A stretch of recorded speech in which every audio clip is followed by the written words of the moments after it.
السلام علیکم۔ امید کرتی ہوں کہ میرے اللہ پاک کی رحمتیں برکتیں آپ پر برس رہی ہوں گی۔ استغفار کی ایسی فضیلت اور ایسی برکات ہیں جس کے ساتھ ہماری دنیاوی مشکلات جو ہیں وہ حل تو ہوتی ہی ہیں، لیکن ہماری آخرت بھی سنور جاتی ہے۔ ضرورت صرف اس بات کی ہے کہ ہم اس چیز کو کس طرح سے استعمال کرتے ہیں۔ چیز یہ استغفار بظاہر تو ایک بہت چھوٹا سا لفظ ہے، مگر اس کے بے شمار جو ہیں وہ کرشمات ہیں، بے شمار اس کے فضائل ہیں جو کہ ہمیں استغفار پڑھنے سے جو ہے وہ مل سکتے ہیں۔ تو ایک محفل میں حضور پاک صلی اللہ علیہ وسلم نے فرمایا کہ جب بھی میں کسی محفل میں بیٹھتا ہوں تو میں لازمی جو ہوں وہ 100 مرتبہ استغفار کرتا ہوں، کیونکہ میرے دل کے اوپر بھی برکت آ جاتا ہے۔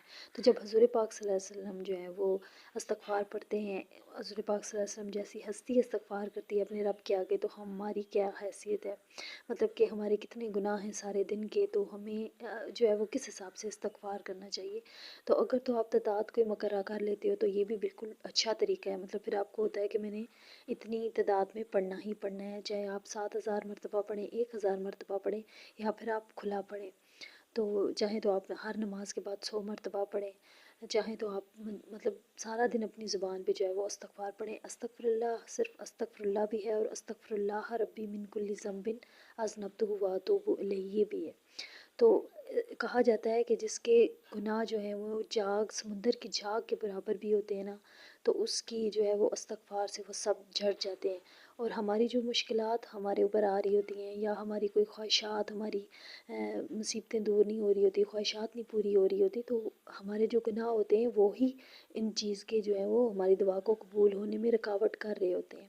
تو اگر ہم استغفار کریں گے تو ہمارے گناہ اگر سمندر کی جھاگ کے برابر بھی ہوں گے تو اللہ پاک ان کو جو ہے وہ کم کر دیں گے، اور پھر ہماری جو دعائیں ہیں وہ خود بخود ہماری دعائیں جو ہیں وہ قبول ہونا شروع ہو جائیں گی، اور ہمیں اس چیز کا اندازہ بھی نہیں ہوگا کہ ہم نے اپنے رب سے یہ مانگا تھا اور ہمیں مل گیا۔ تو بس ہمیں استغفار کو اپنی زندگی میں لازم کرنا چاہیے۔ استغفار یہ نہیں ہے کہ مطلب اسے وظیفے کے طور پہ ہم پڑھیں، بلکہ ہمیں اسے کھلا پڑھنا چاہیے۔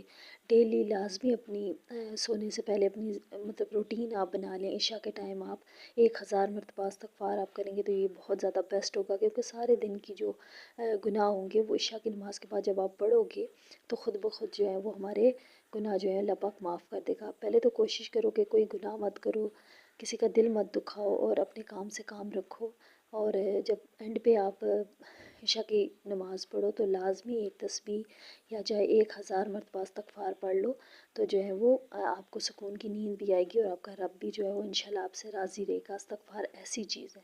تو امید کرتی ہوں کہ آج کی ویڈیو، آج کا ٹاپک آپ کے لیے ہیلپ فل رہا۔ اگر ہیلپ فل رہا ہے تو میری موٹیویشن کے لیے ایک لائک اور ایک سبسکرائب کر دو۔ اللہ حافظ، جزاک اللہ۔